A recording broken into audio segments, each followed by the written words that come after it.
been like 2 weeks.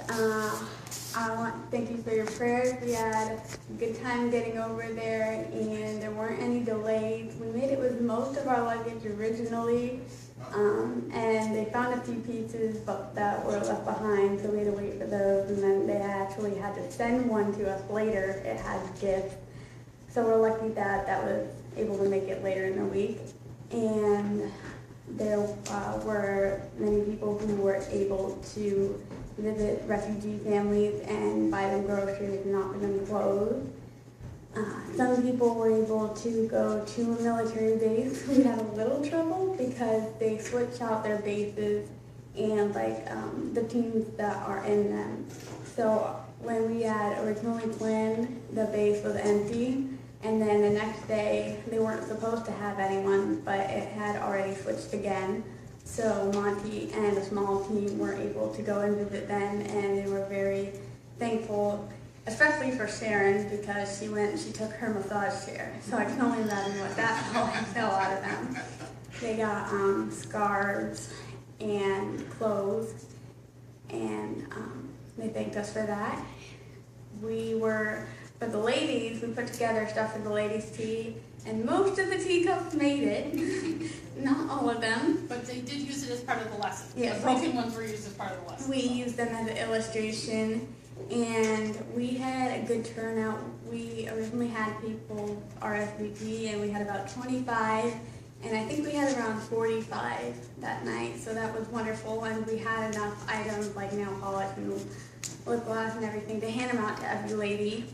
And they were so thankful, and it was a blessing to be there that night, and there were happy tears, sad tears, and able to work in that group before we left the next day to our second camp. And that camp, you all prayed that there wouldn't be mosquitoes or spiders, and so God made it too cold for mosquitoes and spiders.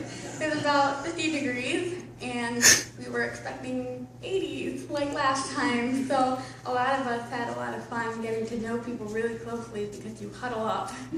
And we want to thank you for your prayers, because that week we had an infestation of ticks and flies and ants, and so we were kind of worried about the ticks because over here ours carry Lyme disease, and we hear it's not as common there, but we still had to be careful.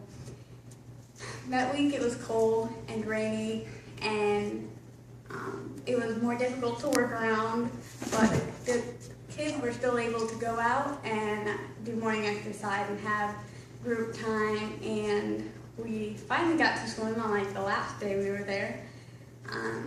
So there was method and everything there, and we watched a baptism. We had a lot of confessions of faith, but we weren't able to be there for all of them because we left in the middle of their week. So keep praying for the kids who I think they just left the other day. And then we had a bus ride with a few breaks in between, but it was approximately like 12 hours to get back to Kherson and then to Kiev. And that went well. We had a lot more luggage to bring back than we expected, and we almost didn't have a bus to bring us back because we had so much. But it all worked out in the end after a little hiking up a hill because it was too heavy to have everybody. The bus driver refused to drive them any further. They dropped them off 4 miles from the camp. Yeah. They sent provisions to get the luggage up there, but the rest of the team had to hike 4 miles. So it was stressful at times, but we know that you were all praying back here, and I think that's really what got us through it. I'm glad to say we didn't really have as many sick people as we had had in the past, and that worked even better for us because normally we have 15 to 20 people. So this year we kind of had to take on different roles and have a lot more teamwork together to get everything done when it needed to be done. And so we made it to Kiev around 3 a.m. their time, and we had to catch a plane to leave around 5 a.m., 5:45. And there was a lot more security to get through, so thank you again for praying for that because we had just gotten to our gate in time to rush on through. Then we got got to Amsterdam, and there were Stephanie and Isaac Browning from New Mexico, and me and Dawn, who are flying back to the States. And then there are Shay Worthington, Ed Gardner, Sharon Walker, and Monty and Thea Smith, who are going on to Uganda after the Ukraine trip. And I can only imagine how tired they are, so please keep praying for them. I'm not sure. I think I heard one of them forgot their anti-malaria medicine, but definitely keep that in your prayers.